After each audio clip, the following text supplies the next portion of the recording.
everyone. Mitch coming in from the Commander's Core studio. Welcome to the show. So on today's episode, one that might surprise you and surprised me when I did some research into this. This is the episode where I tell you that your playgroup might secretly hate your commander. And you might have to find out the hard way like I did. Let's jump into it.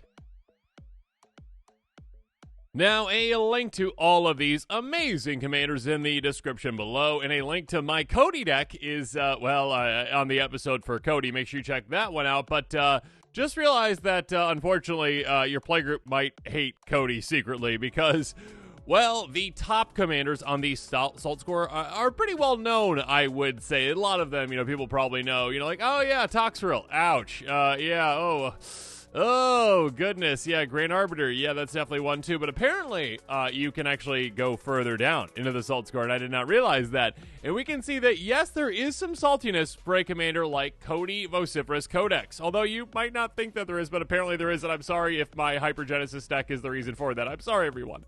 A 1/4 construct for 3 mana. You can't cast permanent spells.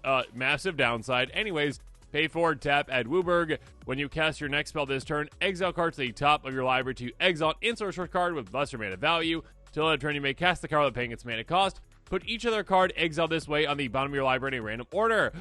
Yeah, I did not realize that players out there don't necessarily like Cody, apparently. I don't know why. Maybe because it takes a little bit of time, I guess, for the activation. Or, again, because it does have, the tendency to be built in some weird ways where it can be maybe a little annoying. Yeah, not everyone's running Cody Hypergenesis, but yeah, if you're playing that, you got to ask ahead of time. You just kind of do.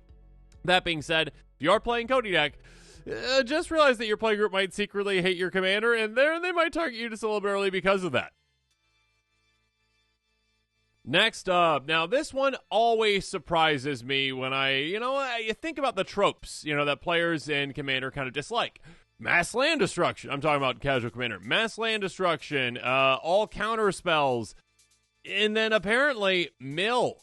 I didn't realize people didn't like mill until a little while ago, and I was like, what? Why do people not like mill? Yeah, Bruvac shows up on the salt score, not on the top 100, obviously. I mean, not top 100 commanders, but top 100 cards. And the top 100 commanders, most definitely. Yeah, 1/4 Human Advisor for 3 mana in blue. If an opponent would mill 1 or more cards, they mill twice that many instead. Yeah, I mean, apparently players just don't like to get milled in Commander for some reason. I mean, I can kind of understand it, where it's like, I would have drawn that, and then therefore I would have stopped that, or I would have beat you with that if I would have drawn that, but you made it so I didn't draw that because you did that or that or that or that. I understand the thought process behind it, but mill is pretty weak in Commander for the most part. I mean, yes, there are certain combos that work with this where you can just mill someone's entire library, sure.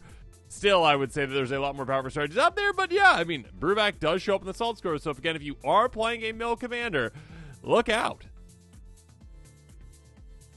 Now, some of these I think we can parse through and figure out maybe why they're on the salt score. And Sissay Witherlight Captain, I was at first shocked that you were on there, and then I was like, wait, okay, maybe that makes sense. A 2/2 human soldier for 3 mana in, well, it's Wooburg, basically.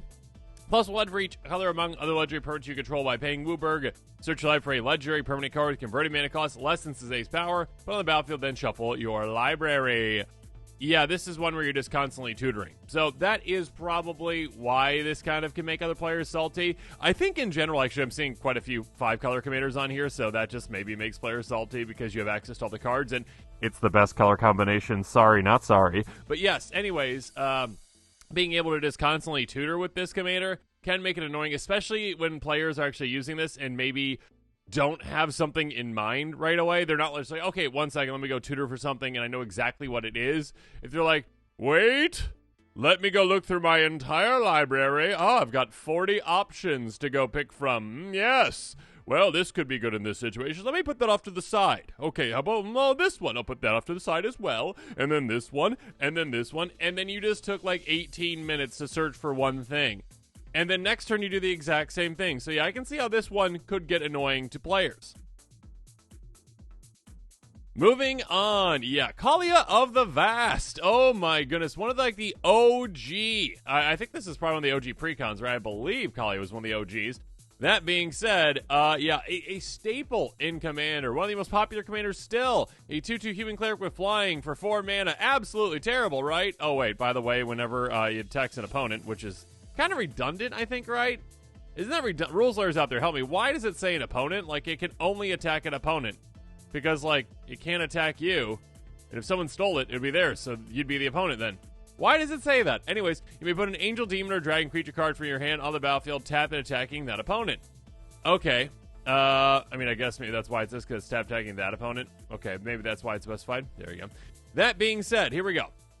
This is one where I can see why it might show up on the salt scale a little bit, just because, like, it can be quick because you could cheat into play super early. Again, like, let's say you ramp properly. Let's say you have a haste enabler for this or whatever, and you're like, okay, cool. Like, I'm attacking with this on turn 3, 4 at the latest, maybe. Okay, cool. I cheat out Avacyn. All right, super early Avacyn. Or I cheat out, again, other absurdly giant demon, dragon, or angel out of my hand. And all of a sudden, I'm way ahead of everyone else. So, yeah, apparently Kalia the Vast can be a little salt-inducing. So, look out if you are playing her. Onward we go, and I can't believe this one. Cranco showed up on the list. Cranco Mob Boss showed up on the list of salty commanders. Yeah, what? I mean, okay, all right. I mean, let red do red things, right? I mean, it's not even a chaotic red, right? This is just like a straight-up red commander. 3/3 Goblin Warrior, perhaps the most red commander out there. For 4 mana in red, tap put X 1/1 goblins on the battlefield, X number of goblins you control. I don't see how that's a salty thing. I don't know. Maybe. I don't know. Maybe people don't like to get overrun by goblins. Maybe it's more so like if they've got like, okay, Impact Tremors or Perforos. Perforos is salty in some ways, right? Maybe that's kind of where the salt is coming from, I guess. But, like, I don't find just, like, making more goblins to be all that salty. But, you know, this is a very popular commander. I think it's in the top 5 still right now, if I'm not mistaken. I think it's the only monocolor commander in the top 20, actually, of popular commanders, which is crazy. But, yeah, maybe just because it's so pervasive and you see it all the time, maybe that's why it has gained a salt build. It's build up some salt. There we go. Let's go with that. All right, buckle up for this next one. Not quite Wooburg, but close. And maybe players are like, well, that pushed it over the line. We've got Omnath, Locus of Creation. Not quite evil Omnath yet. Spoiler for those of you who don't know about Phyrexian Omnath. Anyways, every color but black, 4/4 elemental. When it enters the battlefield, draw a card. Whenever a land enters the battlefield you control, you gain 4 life. The first time, build resolve this turn. Second time, you get its colors, basically everything but black. If the third time, 4 damage each opponent you don't control. In each planeswalker you don't control. There we go. You don't control the opponents either. But yeah, basically, landfall can, in a way, sometimes be a bit obnoxious. Like, if someone just has 18 million different landfall triggers in a turn, they're like, all right, this, then this, then this, then this, then this. I play Evolving Wilds, and I crack it. Oh, I get to play an additional land. I'll play another fetch land. I'll crack that. I'll do this, and that, and this, and that, and this, and that, and this. So let's just say high-value commander. Yeah, so that's probably what the reasoning is behind it. So, yeah, I mean, I guess the pinging, that's not really something to annoy people. But yeah, constant landfall and a lot of good colors. That's probably why this showed up on the salt scale. You're not ready for this next pick because many of you out there probably have Prosper decks, because Prosper is one of the most popular commanders of all time. And, apparently showed up on the salt scale. A 1/4 Tiefling Warlock with Death Touch for 4 mana and Rakdos. At the beginning of your end step, exile the top card of your library. To the end of your next turn, you may play that card. Whenever you play a card from exile, create a treasure token.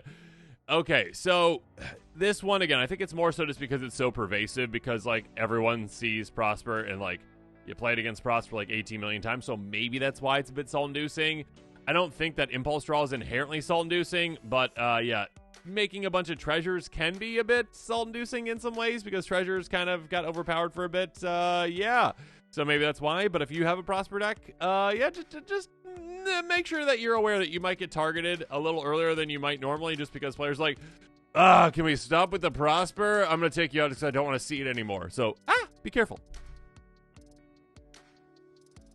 Let's zero in on this next big one, though, because Sidar Jabari of Zalfir actually made it onto that salt scale as well. A 4/3 Human Knight for 4 mana in Esper, Eminence. And I think that's the reason right then and there. Let's read the rest of the card, and I'll get back to that. Whenever you attack with one or more Knights, if Sidar Jabari of Zalfir is in the command zone on the battlefield, draw a card and discard a card. Flying first strike. When it deals combat damage to a player, return target Knight creature card from your graveyard to the battlefield. Yeah, I mean, here's the thing. There are players like me, guilty over here, guilty. I will say again, like, I don't understand why people are upset with Mill sometimes, but people might not understand why I'm upset with Eminence. I don't like Eminence. I think it's like the worst thing that Wizards has ever made on a card, I think. Like, not like just like the type of card itself necessarily, but like mechanic-wise. It's like, why? Why? Just by playing this commander, you get a free, basically, ley line that no one can touch, essentially, right? Now, is this one overpowered? Not like the Ur Dragons, so it's like, hey, I like cost reduction. Okay, gosh, wow. No, this one is not as overpowered, obviously. It's still just a free effect that you get that your opponents cannot interact with and stop, though. So, yeah, that is probably why, because Wizards brought Eminence back. Yes, in a lesser way than it previously was. Still, players like myself might not be all that happy that you've got an Eminence commander. Might be like, you know what? If everything else is equal, I'm coming after you because I don't like Eminence. Go away. Get ready for what's coming next because it's Chaos with Yidris, Maelstrom, Wanderer. Sorry, Wanderer, Wielder. There we go. I always do that. A 5/4 Ogre Wizard with Trample for 4 mana, every color but white. Whenever it deals combat to a player, as you cast spells from your hand this turn, they gain Cascade, not the detergent, in effect. Now, with this, essentially, or is Cascade's the dishwashing liquid, I think. I can't remember. Anyways, with this, hey, you know what? You're going to get a lot of absurd value. Number one, so that is something that could rub people the wrong way. Again, it does seem like a good amount of these commanders are a good amount of colors as well sometimes, too, so that might be part of it. So, yeah, just because you have access to a lot of things. But I think with Cascade especially, it's like, it's kind of like the... When you're playing against a Cascade deck, you don't remember the whiffs, right? You don't remember, like, oh, thank goodness the player just hit, like, a Rampant Growth, you know, from, like, their 9-mana spell that they cast. Cool. Or so they hit a Rampant Growth. Okay, good. Whew. We dodged that one. You kind of forget those. It's more like, oh, they cast this 7-mana spell and hit, like, the best 6-mana spell they have in the deck, which was absurd. So, which then changed into this, which changed into that. It also takes a little while to Cascade, too, especially with this one, where it's like, okay, every single card you cast from your hand that turn gains Cascade. So, like, okay, I Cascade once. I Cascade twice. I Cascade a third time. Maybe even have other cards in the deck that Cascade themselves, like Apex Devastator. Like, okay, Cascade, Cascade, Cascade. It just becomes a very long turn of you just revealing things off the top of your library, essentially. Yeah, so that can be probably the reasons why this one might be just a little bit salt-inducing. Okay, perhaps not surprisingly, Kenny the Return King showed up on the list as well. Really quick with Kenny because it's all text. Here we go. 5/5 Human Noble for 5 mana in white, but is a Wooburg commander. Again, yet another Wooburg commander that's on the list, apparently.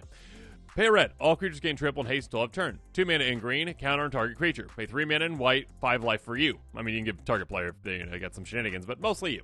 Pay 4 mana in blue, target player draws a card. Pay 5 mana in black to a target creature card from a graveyard on the battlefield under target's control. This is a commander that is kind of like the good stuff, 5-color commander these days, in a way. It also can combo in so many ways. It's also incredibly powerful, and if you have infinite mana, you just win the game. So yeah, that's all the reasons why Kenny the Return King, you are a bit salt-inducing. And you can get, Spore Frog back again. So that's a little salt-inducing right there. Now, here's a card that might surprise you, but it also might not surprise you. Again, we talked about with Sisay how there was a lot of tutoring earlier. Momir Vig, Simic Visionary. Again, tutoring, that might be a reason why. Yeah, this one is a little salt-inducing, apparently. A 2/2 Elf Wizard for 5 mana in Simic. Whenever you cast a green creature spell, search your life for a creature card and reveal it. If you do so for your library, put it on top of it. Whenever you cast a blue creature spell, reveal the top card of your library. It's a creature card, put it in your hand. Yeah, I'd say that the second part is nice for value, right? But that's not the part that annoys people in a way. I would say the part that probably annoys people is that first one where it's like, okay, I cast a green creature spell. All right, I'm going to go search my library. All right, 10 minutes later. Okay, cool, I did that. Now I have that card. Awesome. Okay, now I'm going to cast another green creature spell. Yeah, it can just be a bit of a good amount of time, especially if the player doesn't exactly know what they're going to be searching for. If it's kind of their first couple times piloting the deck and they're taking forever to do so. It's also just a high-value commander, and also it's a kind of combo-y commander. It can be if you're, like, tutoring for the right green creatures that combo together. You're like, okay, I win. Cool. Good for me. Yeah, it is one that can definitely be salt-inducing in those ways. Let's move forward with yet another Wooburg commander. Again, there was a lot of Wooburg commanders on the list, so apparently, I am sorry, everyone, but again, the best color combination, my favorite color combination, is apparently just a little bit salt-inducing, okay? Sliver Overlord, a 7/7 Sliver Mutant Legend. It's not a legend anymore, but it's legendary. Alright, for 5 mana in Wooburg, pay 3, search life for a Sliver card, reveal it, put in your hand, then shuffle, pay 3, gain control target Sliver. I mean, a couple of other Slivers actually showed up on this list as well when I was looking, but yeah, Sliver Overlord was definitely, I think, toward the top, and it definitely highlights, again, like a couple of reasons, like I've already mentioned. Hey, constant tutoring, that can get obnoxious because it takes a long time and you're kind of monopolizing the time. And also, apparently, Slivers just in general annoy people because, I mean, it's just all anthems. It's all, like, just different effects that help everything. So, yeah, pretty crazy. And also, with Sliver Overlord, make sure you check out my episode on this, but you can do a really disgusting, brutal deck with it where you just, like, go tutor for this one card that is technically a changeling. The, you know, like, the kindred tribal to changeling cards, essentially. And then it, like, changes someone's, like, board state into all Slivers. And then you're like, okay, cool. I gain control of your Slivers. I think Zerd is the companion of that one, too. So, like, then it costs 1 to gain control of people's creatures permanently. Have fun checking that out. So maybe that's why it's salty. Now on to the next one. Ulalek Fuse Atrocity. Yeah, the Aldrazi did not escape this. Yeah, apparently Aldrazi can also be salt-inducing. A 2/5 Aldrazi for, well, confusing mana value. But basically either Wooburg or all colorless or a combination of in between. Devoid. Whenever you cast an Aldrazi spell, you may pay colorless. If you do, copy all spells you control, then copy all other activate triggered abilities you control. 2 targets of the copies. I mean, I don't think it's even just, like, its effect. Like, literally, this could just be, like, a 5/5 Aldrazi that does nothing that costs Wooburg, and, like, it would still probably upset some people because, like, some people just don't like playing against Aldrazi. And 5-color Aldrazi means you get all the Aldrazi and all the cards you ever want to work with. Previously, it was like you had to play, like, I mean, not Morifon, I guess Morifon, but, like, a commander that allowed you to utilize all the Aldrazi, a 5-color commander that wasn't Aldrazi itself. And now it's like, oh yeah, you get cool, I mean, really powerful Aldrazi. That's a really powerful effect. I'm not trying to downplay that. But basically, being able to go, okay, hey, all the Aldrazi, yeah, it means all of the amazing things and terrible things that come with Aldrazi. Yeah, I mean, being able to just swing and say, sacrifice all your permanents, ha ha ha ha. Yeah, Aldrazi can annoy people a little bit, and they're very powerful, and 5-color Aldrazi, apparently salt-inducing. Next up, though, Voya, I never know how to say that. Jaws the Conclave, a 5/5 wolf for 5 mana, and Naya, Vigilance Trample, and Wizards, why'd you put Ward 3 on it? Whenever it attacks, put X counters on each creature you control or X number of elves you control, draw a card for each wolf you control.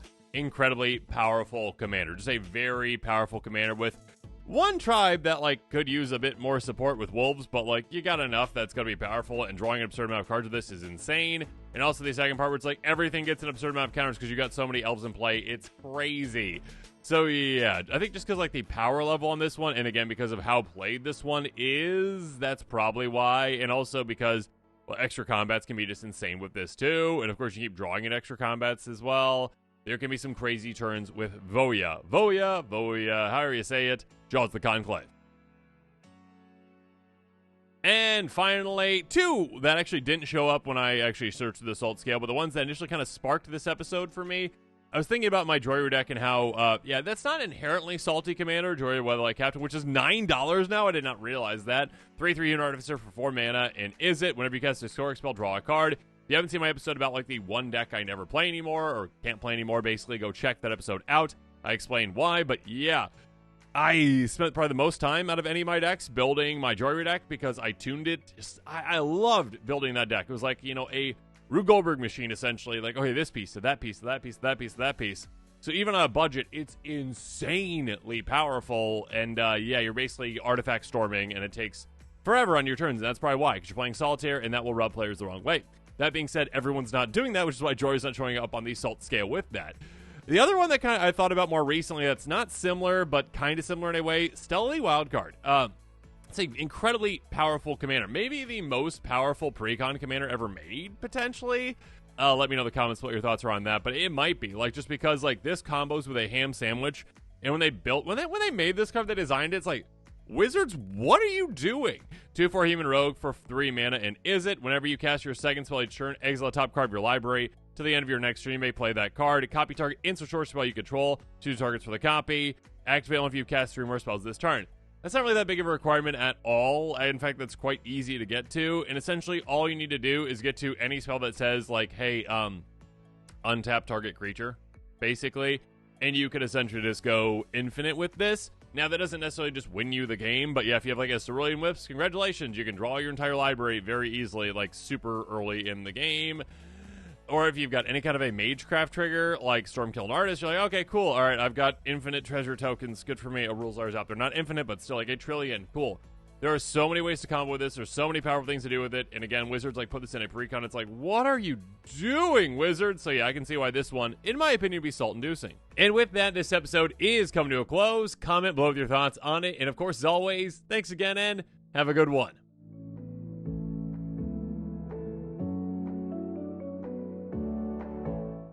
This show and episodes like this one are possible thanks to viewers like you. If you're looking for an easy way to help support this show, make sure that you like, share, and subscribe. Also, hit that bell notification icon so you don't miss any new episodes. You can also go check out our playmats and other merchandise at thecommandersquarters.com. Another easy way to support this show is with our TCG player affiliate links. So whether you're buying a deck or individual cards, you can use this general link right here or one in the description. And the final way that you can support this show is by supporting us directly by becoming a patron. There are many benefits to being a patron, and I truly couldn't do this without all of their support.